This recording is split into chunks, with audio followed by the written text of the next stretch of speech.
and how terrible the state was in their search to find the right path.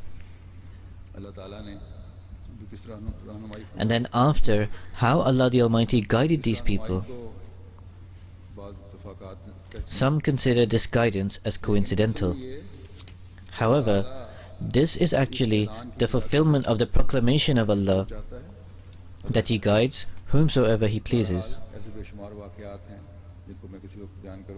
Anyhow, there are numerous incidents like this that I will mention at some other times. Previously, the examples of the companions I spoke about last week. And I will do this so the world should come to know that Allah guides today just as He guided in the past.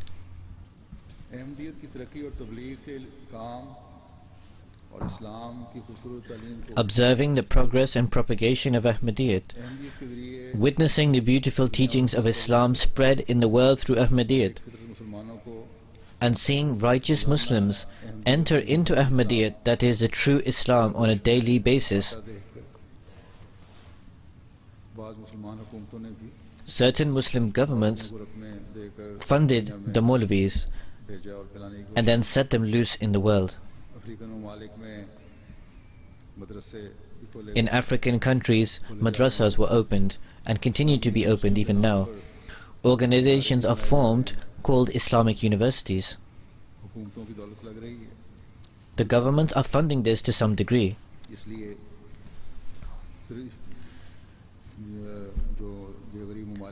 This is why the poor countries, or the developing countries, or the undeveloped countries,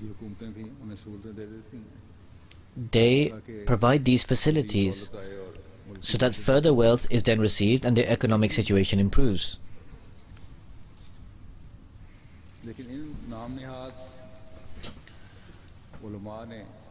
But these so-called Muslim scholars who go there to preach, in the garb of preaching centers, have in fact made less efforts towards the propagation of Islam and the moral training of the Muslims. And instead, they have made greater efforts towards concocting schemes against Jamaat Ahmadiyyat. They almost always fail in such attempts. And they are continuing to fail, and they have failed in the past as well. Anyhow, on this pretext, the economic outlook of some poor people in certain countries improved.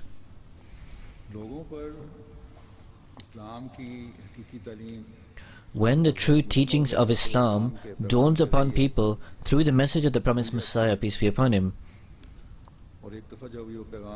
and when they at once understand this message,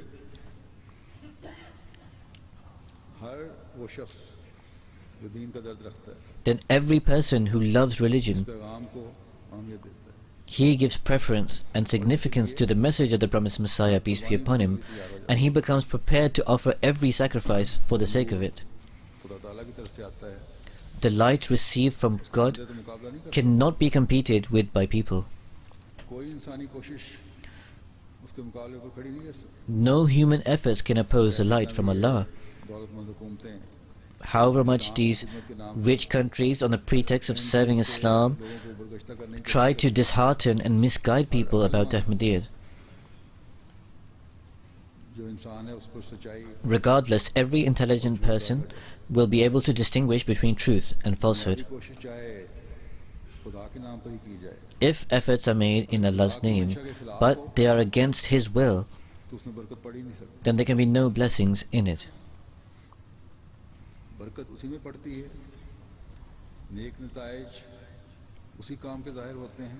God's grace is only found, and righteous consequences are only born with those who have the support and help of God.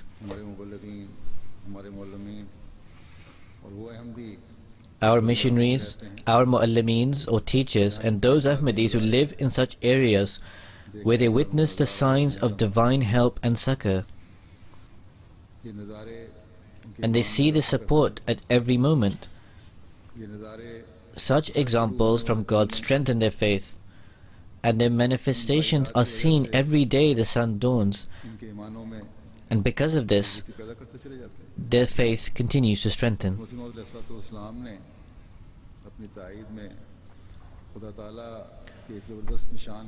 The promised Messiah, peace be upon him, mentioned an incredible sign from God in his favor, a sign which is fulfilled every single day.